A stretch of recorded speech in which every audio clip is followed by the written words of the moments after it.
this clip, I want to show you in real time how to make a dog run using some paracord. Now, in my hand, you just saw me coiling it up. I have about 100 feet of paracord, and the reason you saw me coiling it up because I was measuring to make sure I had enough cord to run between these trees, which I did. In my pocket, I have a little bit more paracord, and I also have a carabiner here, a single carabiner. So let me show you how to do this. So first thing I'm going to do is I'm going to take the end of this paracord and I'm going to make a fairly large bowline.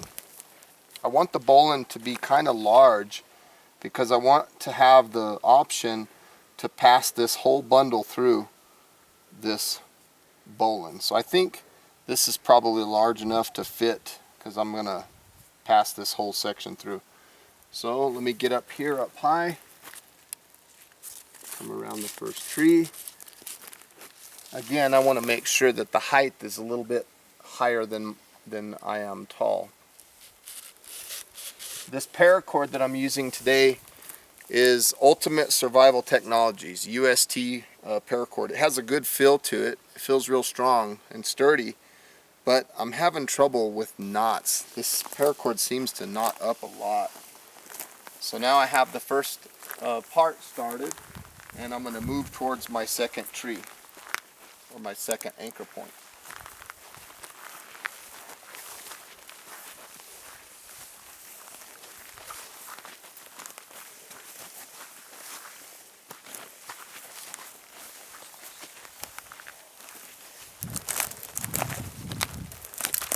Now that I'm starting to get closer, what I want to do is I want to hold this up against the tree, and I want to come back about 3 feet from the tree, so about right here where my hand is.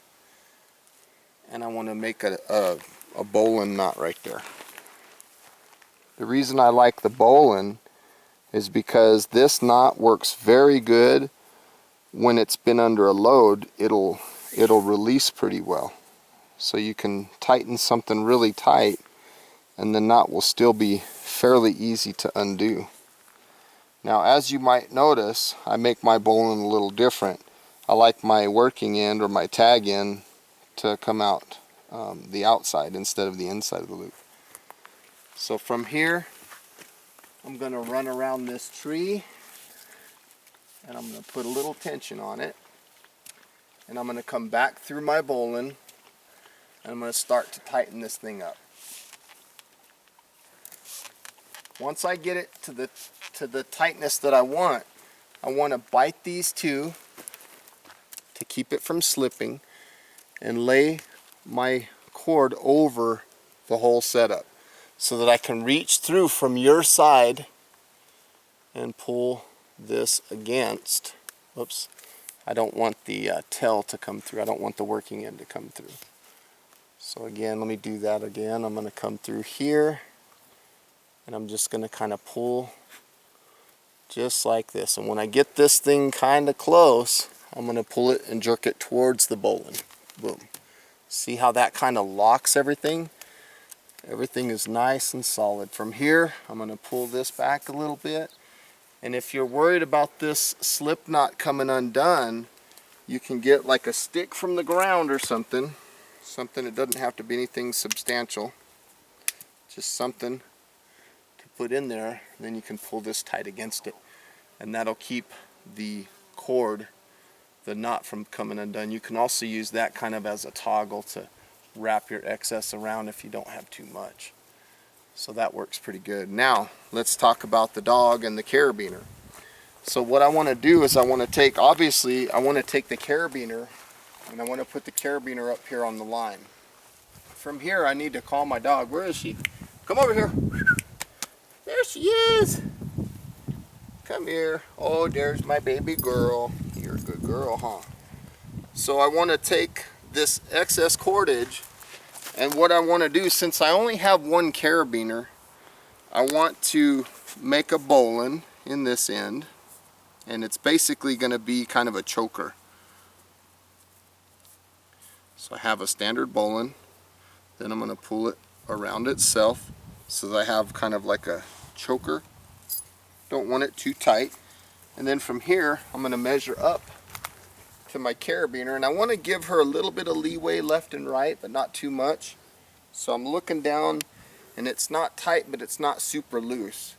So from there, I'm just going to make a simple clove hitch. Fold it on itself. Come into the carabiner with the clove hitch. Now, you can see that her tension is not tight on her, but it's enough to keep her on the line. Now, I'm going to take this excess cordage that I have in my hand here, and I'm just going to coil it up. So I'm just running it through my fingers, making a nice little coil, and I'm just stowing it away. If you had a second carabiner, which I did earlier, but the other dogs on that line, that would be a better option down here than the choker, but in our case right now, we only had one carabiner left. So I'm just going like this, wrapping this around on itself, and I'm going to run this tail through just like so, just a couple times, and I can also clip that into the carabiner as well. And that'll just kind of hold that excess cordage out of the way. If you had a second dog that you wanted to be on the same run, you could tie them off on this line here, because the way a clove hitch works, we use this a lot in climbing. You can have a load on either side and not have no problems.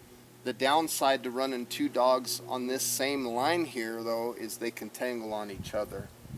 Another thing I want to show and mention is between that tree and this tree, there's not really, other than this small tree here, there's not really a lot for her to get tangled up on.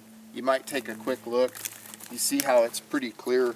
There's not like a bunch of trees. So really the only place that I would have trouble with her is that tree right there. So, which is why I'm going to put my camp over here to keep her kind of away from that. So anyway, I want to say thanks for watching the video today on how to make this dog run out of paracord. I hope that you found some good information today. Please feel free to thumb up, give us a subscribe if you like the videos that you see, share this video, comment, and as always, have a beautiful day. Now go out there, take some paracord, take your dogs out, and make a dog run. We'll see ya.